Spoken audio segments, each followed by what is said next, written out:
आपका हमारे channel power plant with Rahul में स्वागत है। आज हम लोग पढ़ेंगे EHTC means electro hydraulic turbine control system. EHTC को 500 megawatt thermal power based power plant में इसको इनकॉर्पोरेट किया गया।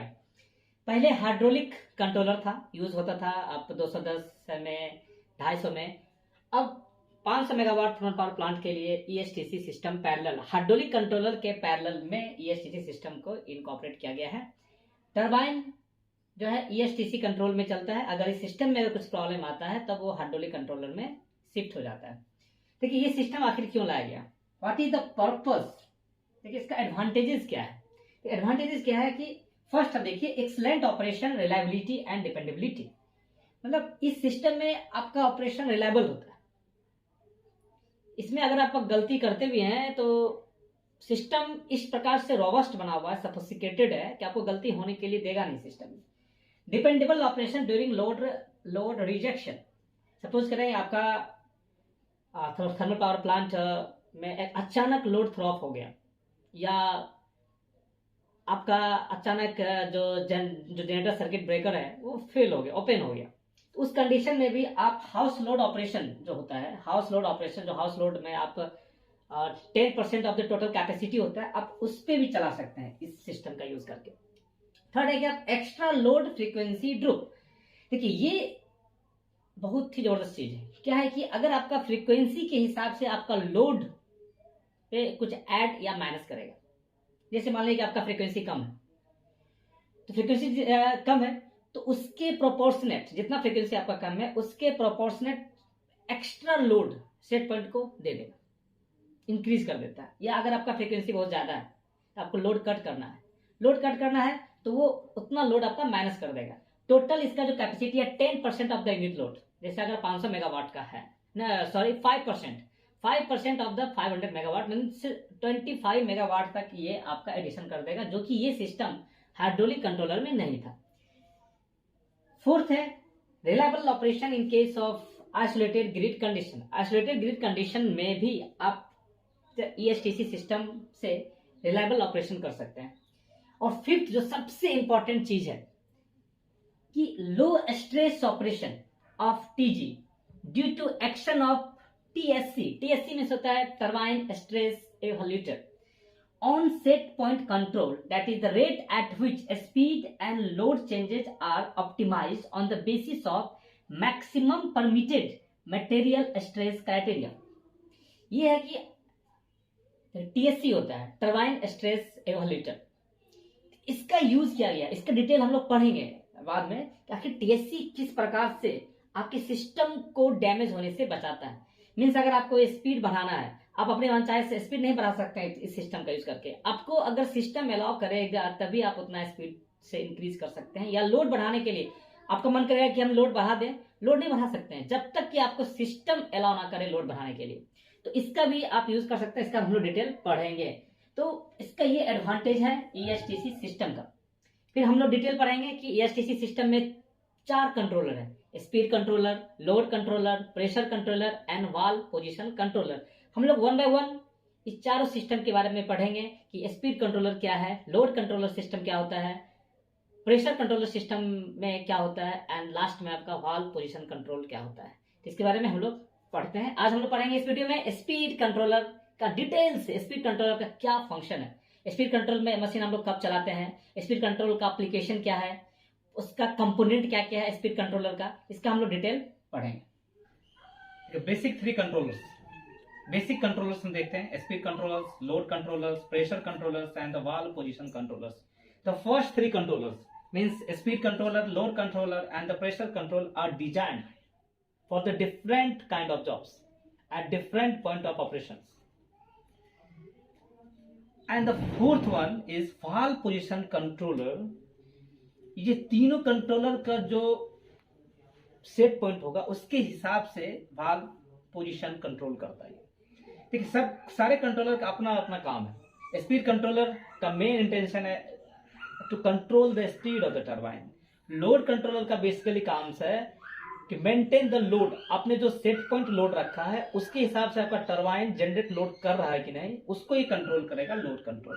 प्रेशर कंट्रोल होता है कि आपका जो सेट पॉइंट है जो प्रेशर का आपने सेट पॉइंट रखा है उस प्रेशर को मेंटेन करने के लिए ये कंट्रोलर काम करेगा, उसके हिसाब से वो लोड को कट या इंक्रीज या डिक्रीज करेगा। मींस इसमें आपको स्पीड मेंटेन करेगा, इसमें आपको लोड मेंटेन करेगा, और इस प्रेशर कंट्रोलर में आपको प्रेशर मेंटेन करेगा। इसके लिए आपको लोड को सेक्रीफाइस वो कर सकता है। और इस तीनों कंट्रोलर में एक ही कंट्रोलर हमेशा एट ए टाइम सर्विस में रहता है, बाकी दो कंट्रोलर जो होता है वो ट्रैकिंग करता रहता है।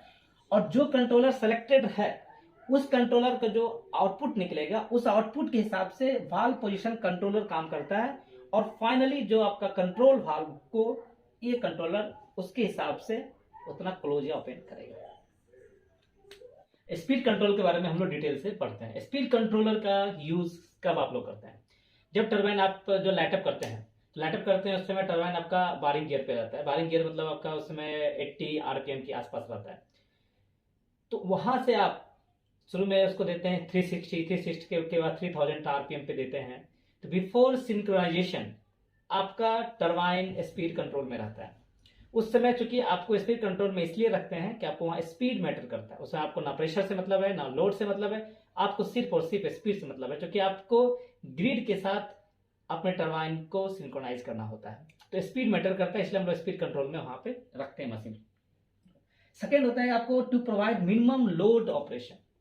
सपोज कीजिए आपका टरबाइन जो ग्रिड से ऑफ हो गया और आपको हाउस लोड पे चलाना है। House load means 10% of the station load. तो उस हाउस लोड पे चलाने के लिए आपको स्पीड कंट्रोल में मशीन चलता है। Third, for synchronization of generator with grid. अब आप ऑटो सिंक्रोनाइजेशन में आप डाल देते हैं तो स्पीड कंट्रोलर में मशीन ग्रिड के फ्रीक्वेंसी के साथ मैच करके उसके स्पीड के साथ मैच करके सिंक्रोनाइज कर देता है, उससे आपका मशीन स्पीड कंट्रोल में रहता है। और फोर्थ जो सबसे इंपॉर्टेंट है, to unload the turbine generator at a very high rate in the event of overspeeding of the turbine due to power grid separation or the heavy load throw up। जब आपका machine power grid से separate हो जाता है या heavy throw up होता है तो उस समय क्योंकि आपका कंट्रोल भाग तो उतना खुला हुआ है, आप उस कॉरस्पॉन्डिंग लोड के लिए उतना स्टीम आप दे रहे थे, तो आपका मशीन क्या होता है जैसे ही लोड थ्रो अप होगा तो आरपीएम बढ़ना शुरू हो जाएगा। तो उस कंडीशन में आपका स्पीड कंट्रोल क्या करता है, एक्टिव हो जाता है, और स्पीड कंट्रोल आपके मशीन को स्पीड को तुरंत कंट्रोल में लाता है और आपको ओवर स्पीड होने से बचा देता है। तो ये सारा चीज फायदा है स्पीड कंट्रोलर का। स्पीड कंट्रोलर का इस सारे कंडीशन में मशीन स्पीड कंट्रोलर में हम लोग यूज करते हैं। ठीक है, स्पीड कंट्रोलर का कंपोनेंट क्या क्या होता है? कंपोनेंट देखिए क्या होता है, speed measurement device and actual, जो आपका टरबाइन का एक्चुअल स्पीड मेजर करता है। कैसे मेजर करता है? इसमें 3 स्पीड प्रोब लगा रहता है। 1 प्रोब एट ए सर्विस रहता है। अगर एक प्रोब आपका काम करना बंद कर देता है, सपोज कि उसमें अगर फॉल्टी हो जाता है तो ऑटोमेटिक दूसरा जो हेल्दी प्रोब है उसमें स्विच ओवर हो जाता है। तो आपका एक्चुअल टरबाइन का क्या स्पीड है उसको मेजर करता है, वो एक प्रोब स्पीड प्रोब लगा रहता है, उससे मेजरमेंट होता है। थर्ड जो है स्पीड रेफरेंस NR। ये डिफरेंस क्या है कि आप जो डेस्क इंजीनियर है वो इसका वैल्यू इंक्रीज या डिक्रीज कर सकता है। सपोज आपको आरपीएम 360 डालना है तो आप स्पीड रेफरेंस में जाके 360 आप डाल सकते हैं। 3000 डालना है तो 3000 आप डाल सकते हैं। तो स्पीड रेफरेंस का वैल्यू होता है, आप उसको इंक्रीज या decrease as per your condition, जो डेस्क इंजीनियर होता है उसको इंक्रीज लोअर और जो रेज कर सकता है। थर्ड जो सबसे इंपॉर्टेंट इसका जो कंपोनेंट है वो स्पीड रेफरेंस लिमिटर, या इसी को हम लोग कहते हैं time delay speed reference NRTD। ये इंपॉर्टेंट चीज है। सपोज कीजिए कि आपका टरबाइन अभी बारिंग गियर पे है। बारिंग गियर मींस 80 आरपीएम के आसपास है। 500 मेगावाट के केस में आपको उसमें 360 डालना है। तो 360 आपने स्पीड रेफरेंस में जाके 360 आपने डाल दिया। तो 360 डालने के बाद उस समय एन एक्चुअल कितना 80 आरपीएम है, आपने उसमें 360 डाला स्पीड रेफरेंस में जाके, तो क्या टरबाइन 360 तुरंत ले लेगा? उसमें एक लिमिटर लगा रहता है, क्योंकि जो इसका जो आउटपुट निकलेगा स्पीड रेफरेंस का वो स्पीड रेफरेंस लिमिटर के पास जाएगा। स्पीड रेफरेंस लिमिटर उसको चेक करेगा क्या टरबाइन का कंडीशन है, क्या उसका TSC उसको अलाउ कर रहा है कि 360 तक जाएगा वो। तो उस कंडीशन अगर वो अलाउ कर रहा है तो फिर वो आगे फर्दर जो आपका स्पीड कंट्रोलर को अपना सिग्नल भेजेगा। अगर देख रहा है कि उसका TSC जो अलाउ नहीं कर रहा है तो फिर उसको वहीं पे होल्ड कर देगा। तो किस रेट से आपका टरबाइन का स्पीड को हमको इंक्रीज करना है या डिक्रीज करना है वो स्पीड रेफरेंस लिमिटर डिसाइड करता है। देखिए ESTC पेज जब आप पेज को ओपन कीजिएगा तो वहाँ आपको speed controller, load controller, pressure controller सारा डिटेल दिखेगा इस पेज में। देखिए इस पेज में आपको सारा पेज दिखेगा। उसका एक छोटा सा कंपोनेंट मैंने स्पीड कंट्रोलर का इसमें आपको दिखाया हूँ। ठीक है, स्पीड कंट्रोलर का जो कंपोनेंट होता है, पहले देखिए स्पीड डिफरेंस जो मैंने पढ़ाया था आपको, स्पीड डिफरेंस NRTD, जो स्पीड डिफरेंस टाइम डिले, उसके बाद स्पीड कंट्रोलर होता है। स्पीड कंट्रोलर के बाद आपको ESTC का आउटपुट में आपको जाता है। देखिए ये जो होता है PD कंट्रोलर होता है। PD कंट्रोलर का मतलब क्या होता है? Proportional differentiate controller. ये वर्क कैसे करता है? देखिए यहाँ एरर पे काम करता है। ये एरर क्या होता है? एरर सिग्नल एक जाता है। एरर सिग्नल होता है NRTD minus N actual plus pressure biasing. Pressure biasing क्यों देते हैं? To control the boiler steam pressure, take care of the boiler steam pressure, कि बॉयलर पे ज्यादा लोड ना पड़े, आपको ये उतना ही प्रेशर बॉयलर दे जितना कि आपको RPM जरूरत है, इसलिए देते हैं। तो ये आपको इसी एरर सिग्नल पे काम करता है। देखिए आपका ये N एक्चुअल है। N एक्चुअल और जो एक स्पीड प्रो लगा था वो मेजर करता है। वो यहां से एक सिग्नल यहां से निकलता है और ये NRTD के पास जाता है। NRTD ये एरर सिग्नल होता है, माइनस प्लस, ये एरर सिग्नल होता है। एरर सिग्नल के हिसाब से काम करता है। सपोज कीजिए आपका टरबाइन 80 RPM पे चल रहा था, बारिंग गियर आपका 80 RPM पे चल रहा था, आपने उसको 360 RPM दिया। 360 RPM आपको टरबाइन का स्पीड बढ़ाना है, रोलिंग में डालना है आपको टरबाइन को, तो आप RPM कहाँ इंक्रीज कहाँ डालिएगा? तो स्पीड रेफरेंस में आपको डालना है। आप इसको मैनुअली डाल दिए स्पीड रेफरेंस में। अब स्पीड रेफरेंस में डाल, इसका आउटपुट कहाँ गया? NRTD में। ये है स्पीड रेफरेंस टाइम डिले, या इसको हम लोग बोलते हैं स्पीड रेफरेंस लिमिटर। ये अब चेक करेगा कि क्या टरबाइन 360 RPM जाने के लिए रेडी है। ये कैसे चेक करेगा? ये वर्क करता है टरबाइन स्ट्रेस कंट्रोलर पे, कि टरबाइन स्ट्रेस कंट्रोलर अपर मार्जिन पे, अगर इसको अपर मार्जिन मिल रहा होगा तो फिर ये उसी एक्सेलरेशन रेट से टरबाइन के स्पीड को बढ़ाएगा। आप देखिएगा कि जब आपका मार्जिन अगर 100% है तो उसका मतलब होता है 30K। के मतलब का वैल्यू रखा गया है 20। मीन्स अगर आपको पूरा का पूरा मार्जिन अगर आपको है तो वहां पे आप 600 RPM पर मिनट से टरबाइन के स्पीड को इंक्रीज कर सकते हैं। मतलब ये आपका एक्सेलरेशन रेट है, किस एक्सेलरेशन रेट से टरबाइन के स्पीड को बढ़ाना है। It is decided by NRTD and NRTD works on turbine stress controller upper margin. NRTD see the upper margin. If the upper margin allowed to accelerate the turbine, then यहां से आपका signal वो निकलेगा। Suppose कीजिए आपको यहाँ पे margin मिला 5.4 के, सपोज कीजिए तो 5.4 के, इस मीन्स 108 RPM पर मिनट। इतना स्पीड तो मिनिमम होना ही चाहिए। अगर इस स्पीड से अगर आपका कम है तो आपको रोलिंग होने के लिए रोक देगा, रोलिंग होने के लिए नहीं देगा। मीन्स जो आपका एक्सेलरेशन रेट है dN/dt, इसका मिनिमम वैल्यू 108 RPM पर मिनट होना ही चाहिए। स्पीड डिफरेंस के केस में जब आपको TSC, देखिए TSC जो होता है वो आपको मार्जिन बताता है। TSC मार्जिन बताता है कि आपको किस रेट से लोड बढ़ाना है, स्पीड बढ़ाना है, घटाना है। तो मिनिमम जो देखिए dN/dt जो स्पीड रेट जो होता है RPM पर मिनट में, वो ग्रेटर देन 18 RPM पर मिनट होना ही चाहिए। जब तक आपको ये स्पीड नहीं मिलेगा आप टरबाइन को जो रोल नहीं कर सकते, स्पीड नहीं बढ़ा सकते। इतना मार्जिन होना चाहिए। मीन्स आपको 108 RPM पर मिनट के लिए मार्जिन कितना होना चाहिए? 5.4 के। अगर 5.4 के मिनिमम मार्जिन होगा तभी आप टरबाइन के स्पीड को इंक्रीज कर सकते हैं। मान लीजिए आपका मार्जिन 0 से 30K तक मिल रहा है तो टरबाइन के स्पीड को आप मार्जिन के प्रोपोर्शनेट इंक्रीज कर सकते हैं या डिक्रीज कर सकते हैं। लेकिन जैसे आपका मार्जिन 30K पहुंचा, आपका RPM 600 RPM पर मिनट तक पहुंचेगा। अगर मार्जिन 30K से ज्यादा अगर हो गया तब भी आपका कांस्टेंट रेट से ही आप टरबाइन के स्पीड को इंक्रीज कर सकते हैं। मीन्स आपको dN/dt देखिए, दो चीज आपको याद रखना है कि मार्जिन 5.4K होना चाहिए। क्यों?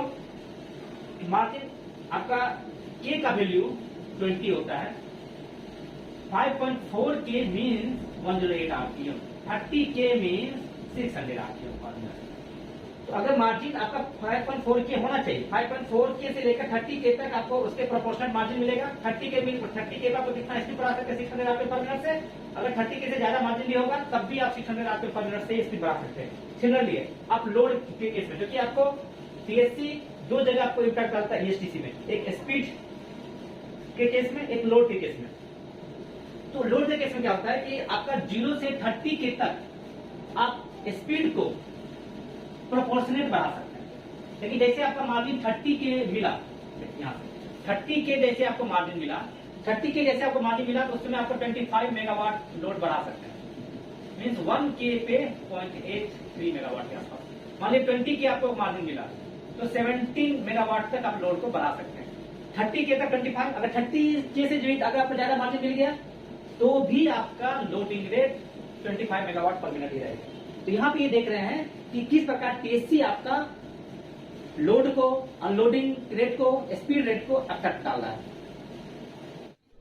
अब टोटल 7 टाइप का कर्व पड़े होंगे। X1 curve, X2 curve, X3 curve, X4 curve, X5 curve, X6 curve, X7 curve. 7 curve आप पढ़ते होंगे, जिसमें से X1, X2, X3 कर्व जो है स्टॉप वाल्व और कंट्रोल वाल्व ओपनिंग के लिए, याद रखिएगा। X1, X2 stop valve opening के लिए, X3 कंट्रोल वाल्व ओपनिंग के लिए है।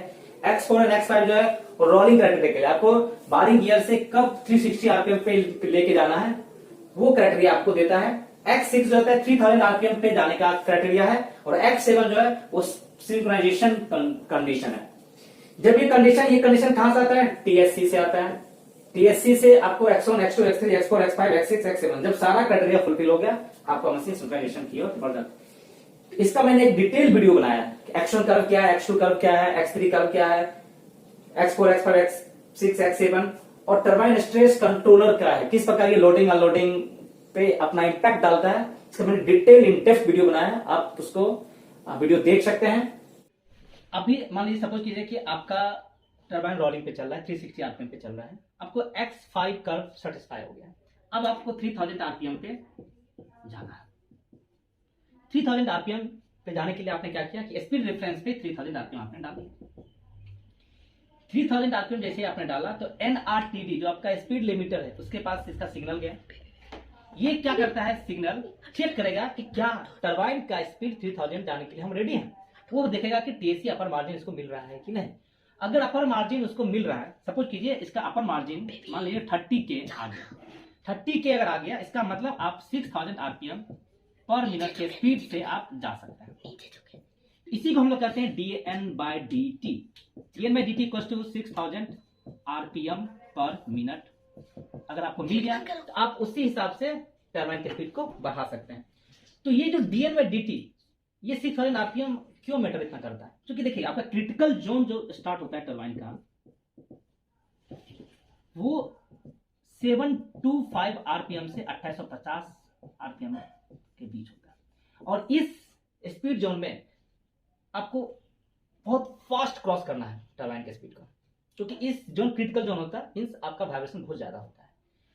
तो आप चाहते हैं कि इसका स्पीड बहुत फास्ट भागे, इसलिए आपको dN/dt मैक्सिमम मिलना चाहिए 600 आरपीएम पर मिनट से। और ये dN/dt कहां से मिलता है? टीएससी अपर मार्जिन से। टीएससी आपको मार्जिन मिलना चाहिए। तो यहां से आपका स्पीड रेफरेंस दिया 3000, यहां से NRTD आपको मिल गया कि चलो ठीक है अपर मार्जिन हमको मिल गया 600 आरपीएम से। तो ये this is actually acceleration rate, कि टरबाइन इस एक्सेलरेशन रेट से आपको स्पीड को बढ़ाना है। देखिए अब dN/dt का हमको डिटेल थोड़ा सा जानते हैं कि dN/dt एक्चुअली है क्या, dN/dt का क्या इंपॉर्टेंस है। और dN/dt मान लीजिए अगर आपको dN/dt मिनिमम, देखिए dN/dt minimum 108 RPM per minute तो होना ही चाहिए। अगर इससे कम मिल रहा है तो स्पीड रेफरेंस को ही ब्लॉक कर देगा, आगे बढ़ने ही नहीं देगा, टरबाइन के स्पीड को वहीं पे होल्ड कर देगा, रोक देगा, क्योंकि मार्जिन नहीं मिला। इसका मतलब देख रहा है कि टरबाइन के अंदर स्ट्रेस बहुत ज्यादा हो गया। इसका मतलब जो आपका जो टरबाइन का जो रोटर टेम्परेचर जो TI है और TM जो है केसिंग टेम्परेचर TM मतलब 50% और TI 100%, दोनों के बीच टेम्परेचर डिफरेंस बहुत ज्यादा है। अगर टेम्परेचर डिफरेंस बहुत ज्यादा है इसका मतलब क्या हो गया कि आपको थर्मल स्ट्रेस वहां ज्यादा हो गया, और थर्मल स्ट्रेस ज्यादा हो गया तो अब स्टीम फ्लो को टरबाइन के अंदर जाने के लिए नहीं देगा। आपको क्या करेगा कि उसी टेम्परेचर पे आपको थोड़ा सा सोकिंग करवाएगा, ताकि रोटर के साथ साथ आपका केसिंग का भी टेम्परेचर बढ़े, ताकि दोनों के बीच का टेम्परेचर डिफरेंस जितना कम होगा आपको थर्मल स्ट्रेस उतना कम होगा। उससे क्या होगा, उतना ज्यादा आपको मार्जिन मिलेगा, उतना ज्यादा मार्जिन मिलेगा तो उस रेट से आपको स्पीड बढ़ा सकते हैं। देखिए ईएसटीसी का सबसे मेजर फीचर यही है, टीएससी डिसाइड करता है कि किस रेट से आपको स्पीड बढ़ा सकते हैं और किस रेट से टरबाइन को लोडिंग और अनलोडिंग कर सकते हैं। तो ये एक मेजर फीचर है टीएससी का। तो डीएन/डीटी के बारे में हम थोड़ा सा और डिटेल पढ़ते हैं कि डीएन/डीटी का क्या रोल है और ये किस प्रकार स्पीड रेफरेंस को ब्लॉक करता है। मैंने आपको बताया कि क्रिटिकल जोन जो है वह 725 आरपीएम से 2850 आरपीएम के बीच, मतलब इस स्पीड रेंज में आपको टरबाइन के स्पीड को फास्ट क्रॉस कराना होता है। देखिए क्रिटिकल स्पीड होता क्या है, देखिए क्रिटिकल स्पीड समझिए क्या कि this is the shaft. Suppose कीजिए ये टरबाइन का शाफ्ट है, तो टरबाइन का शाफ्ट का अपना एक्सिस है और उसी एक्सिस पे उसका सेंटर ऑफ मास लाई कर रहा है। ठीक है, इसका अपना एक्सिस है, उसका सेंटर ऑफ मास इसका है और इसी टरबाइन के रोटर पे आपका बहुत सारा चीज माउंटेड है। मान लीजिए ब्लेड माउंटेड है, तो ब्लेड का अपना मास है और उस ब्लेड का मास का अपना सेंटर ऑफ मास है। तो सपोज कीजिए कि इस पे जो ब्लेड है माउंटेड है, उसका सेंटर ऑफ मास अगर इसके एक्सिस पे कोइंसाइड नहीं किया तो दोनों के बीच कुछ डिस्टेंस रहेगा, इसके एक्सिस और उसके सेंटर ऑफ मास के बीच डिस्टेंस रहेगा। अब मान लीजिए कि इसका आरपीएम बहुत ज्यादा बढ़ रहा है, आरपीएम अगर बढ़ रहा है तो क्या होता है कि एक चूंकि जो इसके रोटर का जो सेंटर ऑफ मास है और इसके एक्सिस के बीच डिस्टेंस है, उसके कारण क्या होता है, एक सेंट्रीफ्यूगल फोर्स लगता है इसके रोटर पे सेंट्रीफ्यूगल फोर्स लगता है। जैसे जैसे आप स्पीड बढ़ाइएगा वो सेंट्रीफ्यूगल फोर्स का मैग्नीट्यूड बढ़ना शुरू हो जाएगा, क्योंकि वो mv²r होता है। जैसे जैसे आरपीएम बढ़ेगा सेंट्रीफ्यूगल फोर्स बढ़ेगा और उस सेंट्रीफ्यूगल फोर्स के कारण क्या होता है कि ये हल्का सा बेंड करना शुरू करेगा और जैसे ही हल्का सा बेंड करेगा रोटर, तो फिर जो इसका जो सेंटर ऑफ मास था रोटर का और इसका एक्सिस, इसके बीच और गैप बढ़ जाएगा। जैसे ही गैप बढ़ेगा और सेंट्रीफ्यूगल फोर्स बढ़ेगा, फिर और बेंड होगा, फिर और डिस्टेंस बढ़ेगा। एक समय आएगा कि टरबाइन का रोटर ब्रेक हो जाएगा। तो critical speed is that speed which coincides with the natural frequency of the transverse vibration of। जैसे ही ये रिजोनेंस हो गया तो आपका रोटर क्या करेगा, ब्रेक हो जाएगा। ब्रेक होगा तो इसी चीज को आपको अवॉइड करना है और अवॉइड करने के लिए क्या होता है कि आपको ये जोन को फास्ट क्रॉस करना होता है। ये जोन फास्ट क्रॉस कैसे करेगा कि आपको dn/dt का मार्जिन 30K मिलना चाहिए, mean 6000 RPM per minute speed मिलना चाहिए। सपोज कीजिए कि आपने स्पीड रेफरेंस में 3000 आरपीएम आपने डाल दिया, ये सिग्नल किसको भेजेगा, एनआरटीडी को, जो आपका स्पीड रेफरेंस लिमिटर है। एनआरटीडी देखा कि ओके टीएससी मार्जिन 30K मुझे मिल चुका है, 30K मिल चुका है। अब टरबाइन के स्पीड को बढ़ाना शुरू किया 600 आरपीएम पर मिनट से और ये फास्ट क्रॉस करेगा इस जोन में। सपोज कीजिए कि आप 3000 डाल दिए हैं और एनआरटीडी का देख रहा है कि अपर मार्जिन इसको नहीं मिला, तो स्पीड रेफरेंस को क्या करेगा, इसको ब्लॉक कर देगा, ये बढ़ने ही नहीं देगा इसको। ये क्या करेगा, सपोज कीजिए कि आपका 3000 डाले और आपका स्पीड रेफरेंस बढ़ते गया, मान लीजिए आ गया 800 आरपीएम, 800 आरपीएम पे आ गया। उस समय एनआरटीडी के पास 800 पहुंचा, एनआरटीडी देख रहा है मार्जिन तो मिला ही नहीं। जब मार्जिन नहीं मिला तो वो स्पीड को नहीं बढ़ेगा, फर्दर सिग्नल स्पीड कंट्रोलर के पास नहीं भेजेगा। वो क्या करेगा, स्पीड रेफरेंस वैल्यू को ब्लॉक कर देगा और जो पहले से जो वो था 360 वहां पे डाल छोड़ देगा या 700 के आसपास ला के छोड़ देगा कि क्रिटिकल जोन से उसको बाहर कर देगा। ठीक है, तो उस कंडीशन को कहते हैं dn/dt ऑपरेटेड। आपको एक सिग्नल मैसेज आ जाएगा, अलार्म आ जाएगा, dn/dt ऑपरेटेड हो गया। ठीक है, dn/dt ऑपरेट जैसे होगा तो auto lowering of speed reference, automatic उसका स्पीड रेफरेंस वैल्यू को ना लोअर कर देगा और लोअरिंग जैसे करेगा उसको हम करेंगे dn/dt ऑपरेटेड। तो देयर आर सर्टेन कंडीशन, देखिए ऐसा क्या कंडीशन है जिसमें कि आपको dn/dt ऑपरेटेड होगा। इस कंडीशन को नोट डाउन कीजिएगा। जब आपका सपोज कीजिए कि टरबाइन का स्पीड एक्चुअल स्पीड जो है वो 725 आरपीएम से लेकर 28 आरपीएम के बीच है। सेकंड है आपका generator circuit breaker not on, generator circuit breaker अगर ऑन हो जाए तब कोई dn/dt का मतलब ही नहीं, कोई इसका फायदा नहीं, dn/dt कुछ भी है। जनरेटर सर्किट ब्रेकर अगर ऑन नहीं है तो उस समय आपको dn/dt ऑपरेटेड हो सकता है। जो इमरजेंसी स्टॉप वाल्व 1 और 2 आर नॉट क्लोज है तो कोई मतलब नहीं है। अगर मान लीजिए कि ओपन है तो dn/dt ऑपरेट हो सकता है। स्पीड रेफरेंस वैल्यू 700 आरपीएम से ज्यादा है, लेकिन 700 आरपीएम से कम है तो क्रिटिकल स्पीड जोन से ऐसे ही बाहर है, तो dn/dt कुछ भी है कोई मतलब नहीं है। सिर्फ इसी स्पीड जोन के लिए आपको dm/dt चाहिए। फिर dm/dt अगर less than 108 RPM per minute हो गया, विथ स्पीड कंट्रोल आउटपुट अगर ग्रेटर देन 0% हो गया फॉर द 5 सेकेंड, तो dm/dt ऑपरेटेड हो जाता है। इस सारे कंडीशन में कुछ भी अगर कोई कंडीशन अगर आ गया तो dm/dt ऑपरेटेड हो जाएगा। मीन्स अगर टरबाइन का स्पीड इसके बीच में है, स्पीड रेफरेंस अगर 700 आरपीएम से ज्यादा है, अगर जनरेटर सर्किट ब्रेकर अगर आपका नोट ऑन है, स्पीड रेफरेंस का वैल्यू 700 आरपीएम से ज्यादा है, dm/dt अगर less than 108 RPM per minute अगर हो गया, और विथ स्पीड कंट्रोल अगर आउटपुट ग्रेटर देन 0% है फॉर द 5 सेकंड, इस सब कंडीशन में dm/dt ऑपरेटेड हो जाएगा। उस समय क्या करेगा कि स्पीड लिमिटर, इसलिए इसका नाम स्पीड लिमिटर रख दिया। भले ही स्पीड डिफरेंस वैल्यू कुछ भी आप डाल दिए है, लेकिन ये फर्दर इसका आउटपुट निकालने ही नहीं देगा। वो देखेगा कि आपका टीएससी अपर मार्जिन है कि नहीं, dm/dt आपको क्या मिल रहा है, और जैसे देखेगा dm/dt कम हुआ, इसके रिफरेंस को आपने भले ही 3000 डाल दिया हो, लेकिन उसको ऑटोमेटिक लोअर कर देगा और क्रिटिकल जोन से बाहर कर देगा। टरबाइन को क्रिटिकल जोन में रहने ही नहीं देगा। तो ये कंडीशन है आपका dm/dt एंड रिजिड शाफ्ट होता है। देखिए, जब क्रिटिकल स्पीड का वैल्यू अगर नॉर्मल ऑपरेटिंग स्पीड से कम है तो उसको हम कहते हैं फ्लेक्सिबल शाफ्ट। जैसे हम लोग का टरबाइन का शाफ्ट जो है वो फ्लेक्सिबल शाफ्ट की रेंज में आता है। क्यों कि नॉर्मल ऑपरेटिंग स्पीड 3000 आरपीएम है, लेकिन इसका जो क्रिटिकल जोन जो है वो 725 आरपीएम से 2850 आरपीएम के बीच में है, जो कि नॉर्मल ऑपरेटिंग स्पीड 3000 आरपीएम से कम है, इसलिए उसको फ्लेक्सिबल शाफ्ट कहते हैं। और सेकंड जो होता है critical, if the value of critical speed is greater than normal operating speed, तो उसको कहते हैं रिजिड शाफ्ट। जैसे आप TD/VFP को आप रोलिंग करते हैं तो क्रिटिकल स्पीड का कोई चक्कर ही नहीं हुआ, क्योंकि उसका क्रिटिकल स्पीड 6000 आरपीएम से भी ज्यादा होता है, क्योंकि उसका नॉर्मल ऑपरेटिंग स्पीड तो 5400 से 5500 तक मैक्सिमम जाता है। तो क्रिटिकल स्पीड ज्यादा है, इसलिए वो रिजिड शाफ्ट में आता है। तो ये चीज माइंड में रखिएगा कि speed difference needs blocking. Suppose कीजिए कि अभी आपका 12 गियर पे टरबाइन चल रहा है 80 आरपीएम पे, 80 आरपीएम पे मान लीजिए आपका टरबाइन रोटेट हो रहा है। आपने 360 आरपीएम डाला रोलिंग के लिए, उससे आपने 360 आरपीएम बढ़ा दिया, तो स्पीड डिफरेंस का वैल्यू 360 आपने डाला, और इससे क्या हुआ कि आपको अपर मार्जिन भी मिल गया।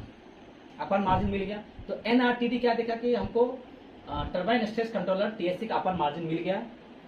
हम you are ready to go the signal to the speed controller to raise the speed. आप यहाँ से आपका सिग्नल भी निकल गया। यहाँ एन एक्चुअल दिखा रहा है कि 80 आरपीएम है, और आप क्या डाल दिए स्पीड रेफरेंस में 360 आपने डाल दिया है, ठीक है। और यहाँ से आपका सिग्नल भी निकल रहा है एनआरटीडी, क्योंकि इसको अपर मार्जिन मिल गया, इसको सिग्नल भी दे दिया। अब देख रहा है कि किसी रीजन से कि एनआरटीडी बढ़ रहा है, एनआरटीडी बढ़ गया तो एक्चुअल स्पीड भी बढ़ना चाहिए, लेकिन देख रहा है कि एक्चुअल स्पीड बढ़ा है। तो क्या होगा उस कंडीशन में?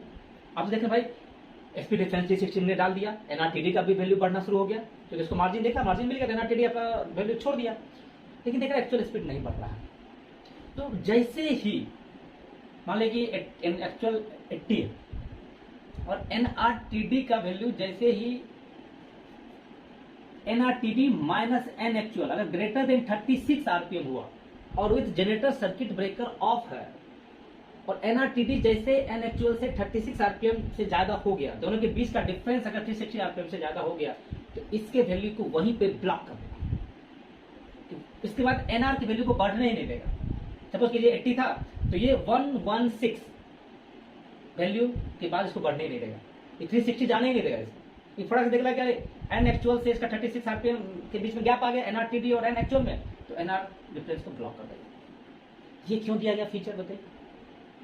ये फीचर इसलिए दिया गया, सपोज कीजिए कि एनआरटीडी बढ़ता गया, आपका एन एक्चुअल नहीं बढ़ा। एन एक्चुअल क्यों नहीं बढ़ा? सपोज कि स्पीड कंट्रोल में कुछ प्रॉब्लम आ गया, स्पीड कंट्रोलर क्या किया, इस कंट्रोल भाग को नहीं खोल पाया।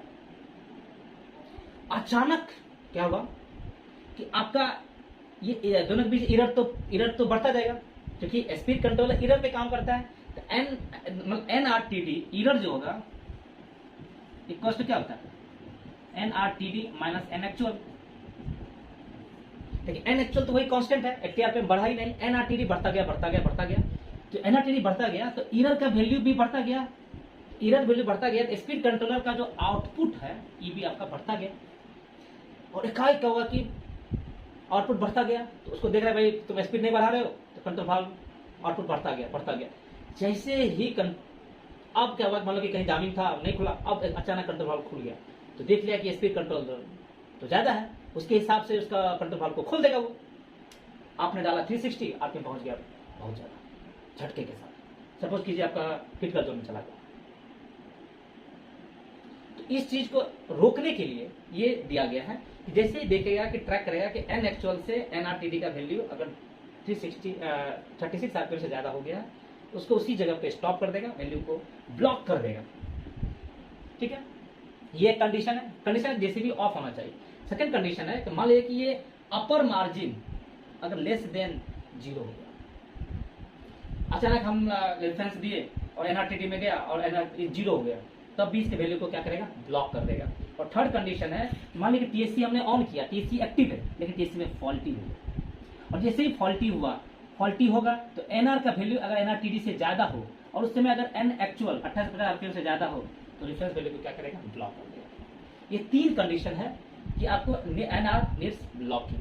आपने देखा इससे पहले कि एनआर ऑटो लोडिंग कंडीशन क्या था, ऑटो लोडिंग कंडीशन बहुत सारा था कि अगर आपका डीएनआईडीटी अगर लेस देन 108 आरपीएम से कम हो गया तो ऑटो लोडिंग कर देगा, ऑटो डिक्रीज कर देगा, आपको डिक्रीज करने की जरूरत नहीं, ऑटो डिक्रीज कर देगा। अगर आपका एक्चुअल स्पीड 725 आरपीएम से 2850 आरपीएम के बीच में है और आपका डीएनआईडीटी अगर मार्जिन नहीं मिला है तो ऑटो लोअर कर देगा, आपको क्या करेगा, ऑटो डिक्रीज करके टरबाइन के स्पीड को क्रिटिकल जोन से बाहर कर देगा। तो ये सारा कंडीशन था। अभी आपने पढ़ा कि एनआर नीड्स ब्लॉक कैसे करता है, क्योंकि ये जो है स्पीड कंट्रोल पीडी कंट्रोलर है, मतलब आपको एरर चाहिए, एरर दीजिएगा तभी ये ट्रैकिंग करेगा। तो क्या होता है कि जैसे ही मशीन सिंक्रोनाइज हुआ तो उसमें क्या करेगा, जितना भी चाहे वो लोड कंट्रोल में हो या प्रेशर कंट्रोल में हो, डजंट मैटर, वो क्या देखेगा, स्पीड रेफरेंस कि आपका कितना एक्चुअल आरपीएम है, उससे 20 आरपीएम ये बढ़ा देगा, ये 2030 आरपीएम कर देगा। जो भी अगर मान लीजिए इसका आरपीएम 2998 सपोज, इसका आरपीएम मान लीजिए 2998 है, तो इसका आरपीएम कितना हो जाएगा, 20 इसमें ऐड कर दीजिए स्पीड डिफरेंस में, 3018 ये ट्रैक करेगा। इसमें भी आपका क्या होगा, 3018 हो जाएगा।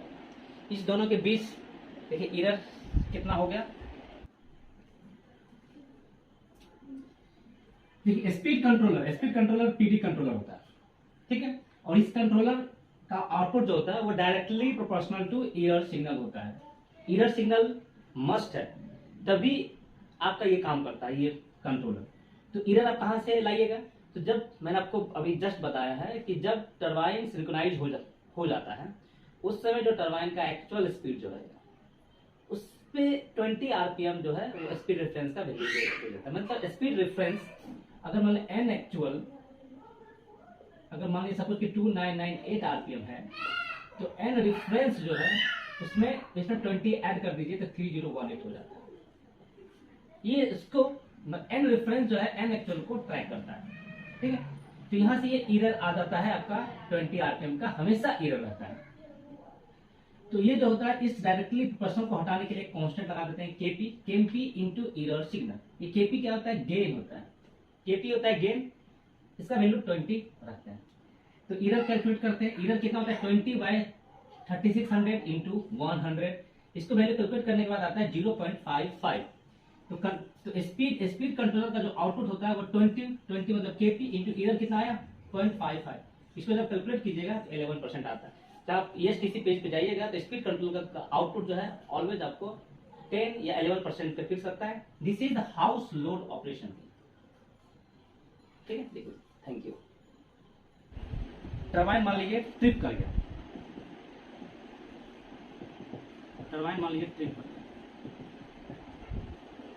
ट्रिप कर गया तो मशीन स्पीड कंट्रोल में आ जाता है। स्पीड कंट्रोल में जैसे ही आएगा तो क्या करता है उसमें कि जो एन एक्चुअल देखेगा -120, आप क्या उसमें स्पीड डिफरेंस का वैल्यू चेंज करते हैं, क्या डालते हैं 0 नहीं डालते हैं, तो आप उस समय नहीं है, तो बहुत सारा काम करना पड़ता है उसमें ट्रिपिंग किया। तो आप मान लीजिए कभी डाल भी दिए, कभी मान लीजिए भूल गए, तो उस समय क्या होता है, इसके लिए एक लॉजिक दे दिया गया है कि जैसे आपका टरबाइन ट्रिप करेगा, जैसे भी ऑफ हो जाएगा, तो उस समय जो भी स्पीड एक्चुअल स्पीड रहेगा -120 कर देंगे, तो वह स्पीड डिफरेंस का ऑटोमेटिक वो वैल्यू ले लेगा। जैसे ये वैल्यू घटता जाएगा, एनआर वैल्यू भी घटता जाएगा, ये उसको ट्रैक करता जाएगा 120 आरपीएम से। ये कंडीशन है, दो कंडीशन है। एक जब आपका टरबाइन लोडिंग कंडीशन में है तो एन आर जो होगा वह एन एक्चुअल प्लस 20 होता है, ये लोडिंग कंडीशन में। लोडिंग कंडीशन में होता है जब आपका टरबाइन ट्रिप करता है तो N R equal to N actual plus 120 RPM होता है। 120 आरपीएम से आपको इसको ट्रैक करता रहेगा। ये ट्रैकिंग कंडीशन है कि कब आपको ये ट्रैक करेगा एनआर। एनआर ट्रैक कब एन एक्चुअल को करता है, दो कंडीशन में। जब टरबाइन ट्रिप करेगा तो NR equal to N actual minus 120 हो जाएगा, और जब आपका टरबाइन लोडिंग कंडीशन में है, जब आपका स्पीड कंट्रोल जो है लोड कंट्रोल को ट्रैक करता है तो NR equal to N actual plus 20 RPM लेते हैं ताकि वो ट्रैक करता है।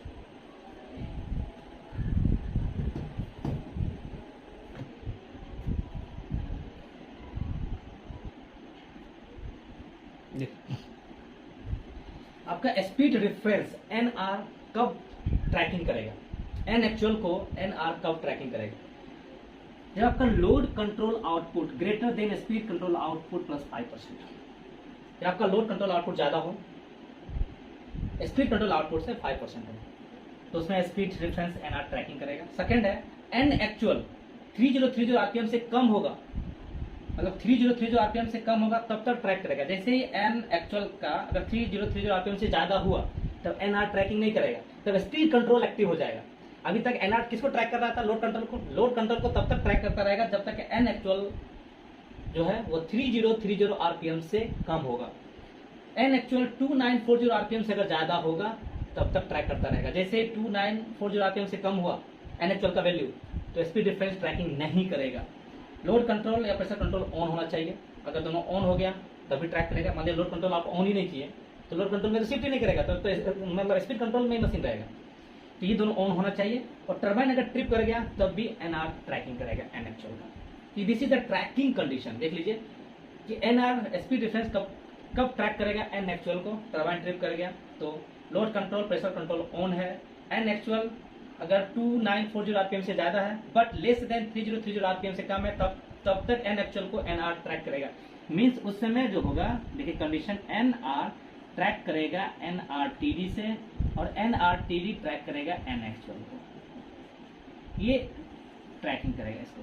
दिस इज ट्रैकिंग करेगा, मतलब एन एक्चुअल को एनआर कब ट्रैक करेगा, ज्यादा सारा कंडीशन। टरबाइन ट्रिप किया तो बोले थे कि एन एक्चुअल माइनस 120 हो जाएगा तो ट्रैक करेगा। जब लोडिंग कंडीशन में, जब आपका मशीन लोड कंट्रोल में है तो एनआर क्या हो जाएगा, एन एक्चुअल प्लस 20 आरपीएम हो जाएगा। जब एन एक्चुअल का स्पीड 2940 आरपीएम से 3030 आरपीएम के बीच में है तब एन एक्चुअल को ट्रैक करेगा, और load control pressure control on है तब वो ट्रैक करेगा। अगर इस कंडीशन से कोई भी इसी कंडीशन में वो ट्रैक करेगा। ठीक है,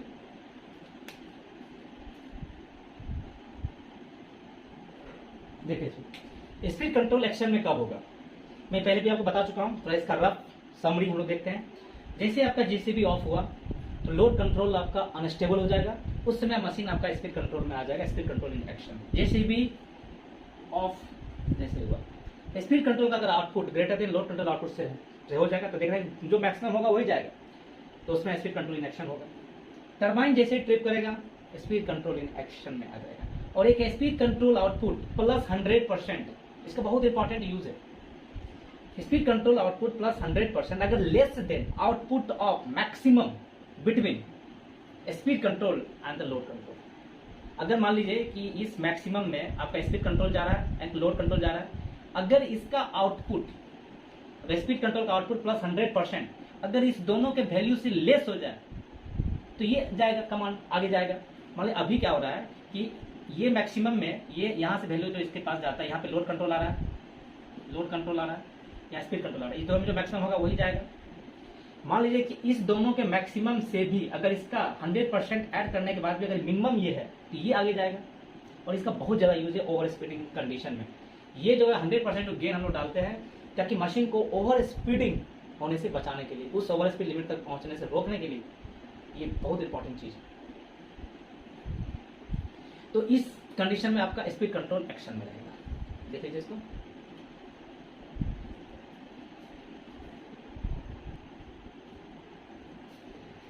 देखिए this is all about the speed control. अब हम लोग इसके बाद सेकेंड कंट्रोलर है लोड कंट्रोल। इसका हम लोग नेक्स्ट वीडियो में इसका पढ़ेंगे हम लोग कि लोड कंट्रोल कैसे काम करता है, लोड कंट्रोल का क्या क्या कंपोनेंट होता है, लोड कंट्रोल का क्या एप्लीकेशन है। फिर उसके बाद प्रेशर कंट्रोल पढ़ेंगे, प्रेशर कंट्रोल कब एक्टिव होता है। तो अगर आपको वीडियो अच्छा लगे तो सब्सक्राइब करना ना भूलें, लाइक करें, सब्सक्राइब करें और नेक्स्ट वीडियो का वेट करें ताकि उसमें हम डिटेल से load control and pressure control के बारे में पढ़ेंगे। Thank you.